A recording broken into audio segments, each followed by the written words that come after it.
C'est c'est ta mère, elle a pris soin de toi, ben la moindre des choses, c'est que tu fasses pareil. Puis à un moment donné, ben, tu t'aperçois que tu peux plus. Il y a des fois que j'aurais envie de tout lâcher là puis de m'en aller. Après ça, je dis, ben non, je ne peux pas faire ça.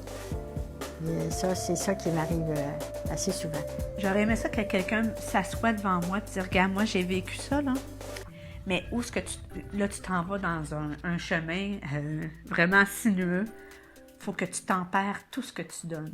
C'est vraiment important que la personne qui aide ait vraiment, elle aussi, là, des ressources. Si elle veut continuer à être aidante. Sinon, je pense que ça ne sera pas facile. Avoir du support à la maison, là, c'est super important. Puis surtout avoir du répit personnel, du ressourcement. Juste le fait de rencontrer des gens qui ont des personnes handicapées comme un peu dans notre genre, c'est juste le fait d'en jaser, des fois, ça soulève un peu le... C'est là que je me suis rendu compte que les aidants, là, on pouvait s'aider entre nous autres aussi. Être présent 24 heures sur 24, être attentif aux besoins d'autrui, n'avoir que de rares moments de répit et vivre avec le stress et la maladie, tel est le lot des personnes aidantes. Une grande majorité de femmes constituent le bassin d'aidants naturels au Québec et ailleurs dans le monde. Leur espérance de vie plus élevée, leur propension au don de soi et le taux moins élevé de femmes souffrant de maladies dégénératives font d'elles des aidantes idéales. Le quotidien, c'est des répétitions à l'infini. Il se lève le matin, il va chercher son journal, il lit le journal tout l'avant-midi sans avoir rien lu. On dîne, il se couche un peu après dîner. Après ça, il me dit, est-ce qu'on sort en automobile? Alors, il faut partir en automobile, faire un tour. Il revient, on soupe, puis après souper. Avant souper, c'est quand il est de bonne heure, on a le temps de jouer une partie de skip-bo. Ça, il aime ça beaucoup, jouer au skip-bo. Puis il faisait ses mots croisés autrefois, puis il n'en fait plus du tout. Ça, il ne comprend plus rien là-dedans. Le soir, il écoute la télévision. Là, depuis que le hockey a commencé, il écoute le hockey. Sans encore savoir quelle équipe joue. Il me demande le nom des équipes à toutes les 5 minutes. Je répète le nom des équipes. C'est ça. Okay. C'est ça notre journée. Ouais. Okay. Nancy, là, c'est du 24 heures. Autant la nuit que le jour. Quand elle fait des crises de soir, des absences, souvent, je vais dire, je vais aller coucher avec elle pour savoir si elle en fait. Parce qu'elle peut se lever dans le lit debout, là. C'est dangereux, elle n'est pas petite, là. Fait que je me couche. Et lui, il passe les nuits tout seul. Des fois, c'est lui qui va aller la surveiller. Moi, je reste dans mon lit parce que j'ai besoin de sommeil, moi aussi. Fait qu'on se relève. Le défi, moi, c'est d'essayer de le garder le plus possible dans la réalité de la vie. C'est pour ça que je sors avec lui, on va prendre des marches, mais on ne peut pas aller voir des gens, ça, il ne veut pas voir personne. Puis même, il veut aller au centre d'achat, rencontrer beaucoup de monde, mais pas connaître personne. Et on ne peut pas aller voir d'amis, il ne veut plus. Puis on ne peut pas beaucoup en recevoir chez nous, il n'aime pas ça. Même nos petits-enfants, là, ils viennent, mais il ne faut pas qu'ils restent trop longtemps. Les jeunes, ça, il y a de la misère à accepter les jeunes. Fait que mon défi, c'est d'essayer de le tenir dans la réalité le plus possible. Mais réussite, oh là là, il n'y en a pas beaucoup de réussite. Des fois, c'est pas facile de réussir. Je peux arriver parfois, à force de répéter, je vais te donner l'exemple du déshumidificateur.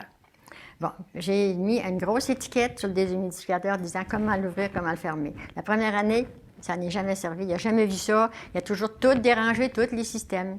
Puis l'été dernier, il était correct. Il était capable. Un an après, bon, ça, je me dis que c'était une réussite, mais comment ça se fait que j'ai réussi, je ne le sais pas. Mais c'est ma réussite. À part de ça, il n'y a pas grand réussite. J'explique, puis je répète, puis il me fait répéter à l'infini n'importe quoi. Oui, je suis patiente. J'étais pas patiente, puis je m'aperçois que je suis devenue patiente. Il faut que je le sois, parce que dans le fond, je me dis, il ne mérite pas que je le dispute, que je me fâche, puis que je le brusque, puis que je m'en aille. C'est pas un mauvais garçon. C'est quand même pas de sa faute s'il est malade. Fait que là, c'est moi la plus raisonnable des deux. Il faut pas les contredire. Hein. Il faut aller dans le sens de ce qu'ils disent. Mais c'est difficile parce qu'elle ramène toujours tout. Il faut dire que la maladie d'Alzheimer, comme telle, c'est pas si pire que ça. Là. Je veux dire, on peut très bien, les aidants peuvent très bien vivre avec quelqu'un qui est agréable. Mais ma mère n'est pas agréable. Elle est très dépressive. Fait que c'est plutôt le contexte de la dépression qui est dérangeant, plus que l'Alzheimer. Plus qu'elle te répète 50 fois de suite, là, où est-ce qu'on est, qu'est-ce qu'on fait, là, tu sais. c'est plus dérangeant qu'elle soit tout le temps, je vous dirais pas de bonne humeur, là, mais dépressive. Dépressive. C'est ça qui est difficile. Fait qu'elle n'a pas de conversation. Tu peux pas lui demander ce qu'elle a fait, elle ne sait pas, là. Fait que elle vit le moment présent. Elle n'a plus de passé. Elle n'a plus d'avenir. Puis le moment présent, il est en train de disparaître aussi. C'est ça la maladie d'Alzheimer.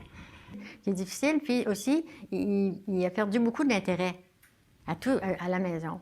Comme là, autrefois, mettons, s'il voyait quelque chose, une tache à terre, il la lavait. Maintenant, tu regardes ça, puis il fait rien. Il ne peut plus rien faire, il ne sait plus quoi faire avec ça. Je pense qu'il aurait de la misère à planter un clou. Il ne sait plus ce que c'est, ça. Il va prendre son marteau, puis qu'est-ce qu'on fait avec ça? Tu sais, puis il passait la tondeuse. L'été dernier, il passait encore la tondeuse, mais la voisine m'a dit, il passe toujours en même place. Bon, ça fait que là, j'ai commencé à sortir dehors avec lui, puis le diriger pour passer à la tondeuse. Puis à un moment donné, j'ai demandé à un voisin s'il viendrait, je le paierais, puis il passait à la tondeuse. Là, il était fâché. Il n'y a pas d'affaire à venir ici passer à la tondeuse. Si je suis encore capable, c'est moi qui vais faire ça. Il a fallu là, que je dise au monsieur qui passait à la tondeuse, s'il vous dit, allez-vous-en chez vous, vous direz, là, je vais la finir, là, mais je ne viendrai plus jamais. Là, ça a marché comme ça. Puis l'année prochaine, quand il va recommencer à passer à la tondeuse, il va encore dire, je suis capable, mais il n'est plus capable. La neige l'hiver, c'est pareil. Oh, il perd des facultés essentielles dans la vie, là.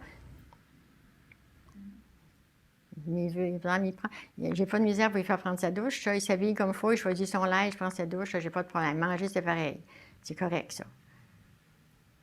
Un jour, ça ne sera pas ça sera pas aussi beau, mais là, c'est comme ça, correct. Même encore aujourd'hui, la meilleure médication, c'est de maintenir l'autonomie de la personne. Donc, maintenir l'autonomie de la personne, c'est de laisser la personne faire ses choses malgré ses difficultés pour qu'elle conserve ses acquis le plus longtemps possible. Le maintien à domicile est essentiel pour la personne atteinte. Pourquoi il est essentiel? Parce que la personne se maintient dans ses repères, dans son environnement, lui permet de se reconnaître quand la maladie évolue. Il y a des fois que j'aurais envie de tout lâcher là puis de m'en aller. Puis après ça, je dis, ben non, je ne peux pas faire ça. Et ça, c'est ça qui m'arrive assez souvent. Tu sais, quand tu as passé la soirée à répéter à toutes les 5 minutes le nom de la personne qui était à la télévision, puis là, c'est qui? J'ai encore oublié son nom. Tu répètes son nom, répète. À un moment donné, là, jour après jour, je me dis, si j'étais donc toute seule. Je n'avais pas pensé, moi, que dans ma vie, ça finirait comme ça. C'était pas un imprévu, mais c'est pas une fin de vie comme j'aurais aimé avoir.